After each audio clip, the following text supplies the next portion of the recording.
There's no feeling more intense than starting over. If you deleted your homework the day before it was due, as I have, or if you left your wallet at home and you have to go back after spending an hour in the commute. If you won some money at the casino and then put all your winnings on red but it came up black. If you got your best shirt dry cleaned before a wedding and then immediately dropped food on it. If you won an argument with a friend and then later discovered that they just returned to their original view. Starting over is harder than starting up. If you're not ready for that, like if you've already had a bad day, then what you're about to go through might be too much. Feel free to go away and come back. I'll be here. Alright, thanks for coming with me on this trip. I'll understand if you have to take a break at any point. Just find a safe place to stop and quit the game. Don't worry, I'll save your progress, always. Even your mistakes. No. This game is a homage to a free game that came out in 2002, titled Sexy Hiking. The author of that game was Jazuo, a mysterious Czech designer who was known at the time as the father of B games. And B games are rough assemblages of found objects. Designers slap them together very quickly and freely, and they're often too rough and unfriendly to gain much of a following. They're built more for the joy of building them than as polished products. In a certain way, Sexy Hiking is the perfect embodiment of a B game. It's built almost entirely out of found and recycled parts, and it's one of the most unusual and unfriendly games of its time. In it, your task is simply to drag yourself up a mountain with a hammer. And that act of climbing, in the digital world or in real life, has certain essential properties that give the game its flavor. No amount of forward progress is guaranteed. Some cliffs are too sheer or too slippery. And the player is constantly, unremittingly in danger of falling and losing everything. Anyway, when you start Sexy Hiking, you're standing next to this dead tree that blocks the way to the entire rest of the game. It might take you an hour to get over that tree, and a lot of people never got past it. You prod and you poke at it, exploring the limits of your reach and your strength, trying to find a way up and over. And there's a sense of truth in that lack of compromise.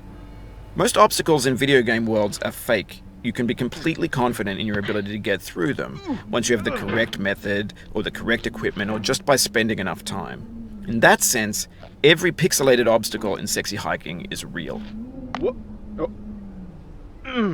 The obstacles in Sexy Hiking are unyielding, and that makes the game uniquely frustrating. But I'm not sure Jazuo intended to make a frustrating game. The frustration is just essential to the act of climbing, and it's authentic to the process of building a game about climbing.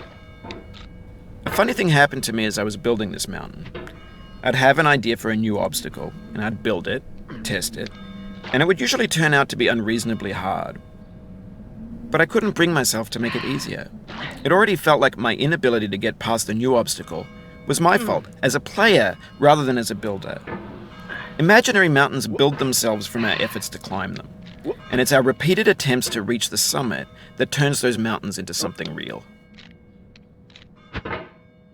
When you're building a video game world, you're building with ideas, and that can be like working with quickset cement. You mold your ideas into a certain shape that can be played with, and in the process of playing with them, they begin to harden and set until they're immutable, like rock. And at that point, you can't change the world.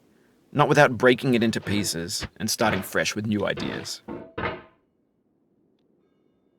For years now, people have been predicting that games would soon be made out of prefabricated objects, bought in a store and assembled into a world. And for the most part, that hasn't happened, because the objects in the stores are trash. I don't mean they look bad or that they're badly made, although a lot of them are. I mean they're trash in the way that food becomes trash as soon as you put it in the sink. Things are made to be consumed and used in a certain context, and once the moment is gone, they transform into garbage.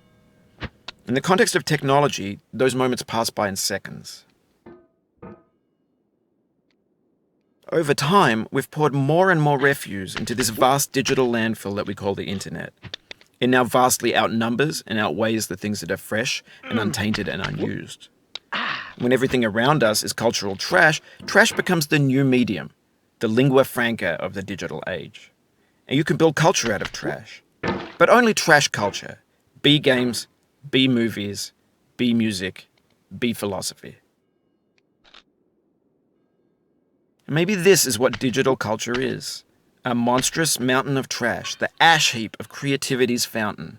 A landfill with everything we ever thought of in it. Grand, infinite, and unsorted.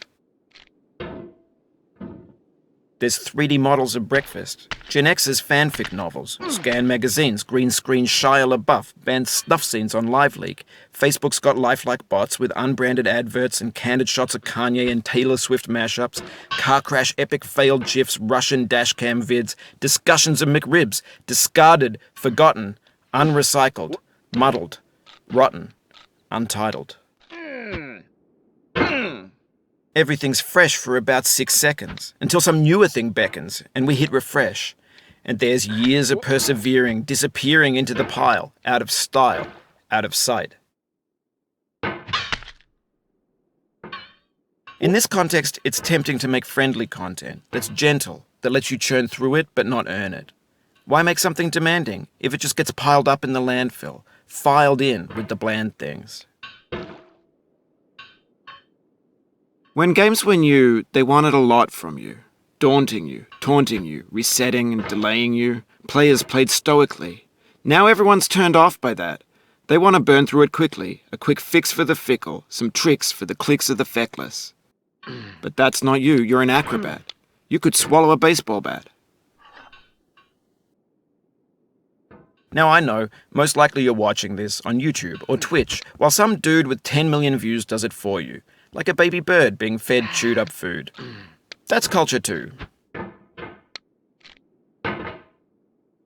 But on the off chance that you're playing this, what I'm saying is, trash is disposable, but maybe it doesn't have to be approachable. What's the feeling like? Are you stressed? I guess you don't hate it if you got this far. Feeling frustrated? It's underrated. An orange is sweet, juicy fruit locked inside a bitter peel. That's not how I feel about a challenge. I only want the bitterness. It's coffee. It's grapefruit. It's licorice.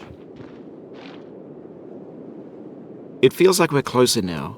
Composer and climber, designer and user. You could have refused, but you didn't. There was something in you that was hidden, that chose to continue.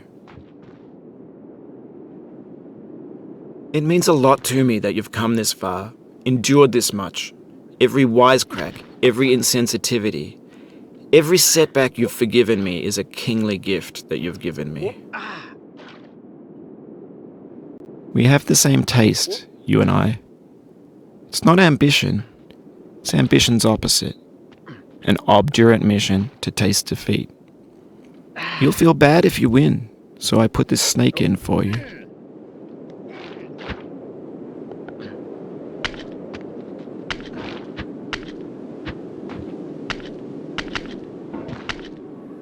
Have you thought about who you are in this?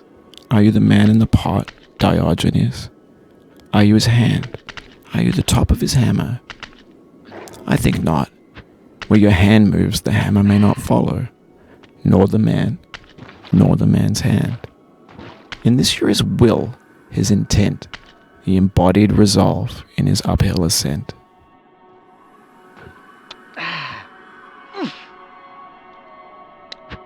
Now, you've conquered the ice cliff, the platforms, the church, and the rectory, the living room and the factory, the playground, the construction site, the granite rocks, and the lakeside. You've learned to hike. There's no way left to go but up, and in a moment I'll shut up. But let me say, I'm glad you came.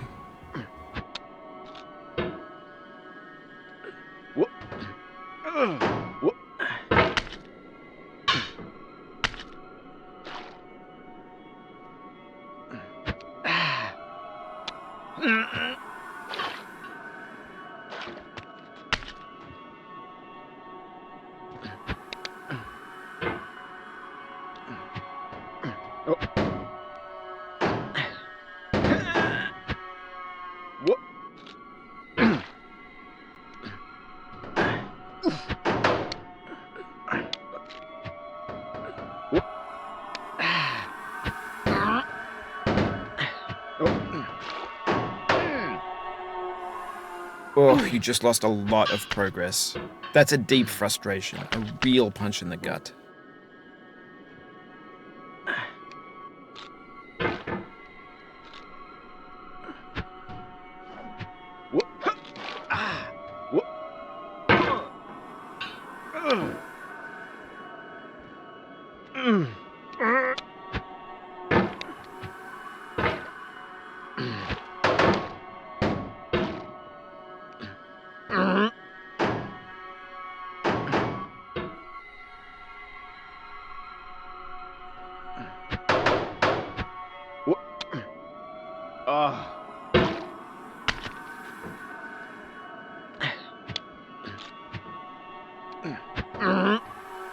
No.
What? What? Oh. I dedicate this game to you, the one who came this far. I give it to you with all my love.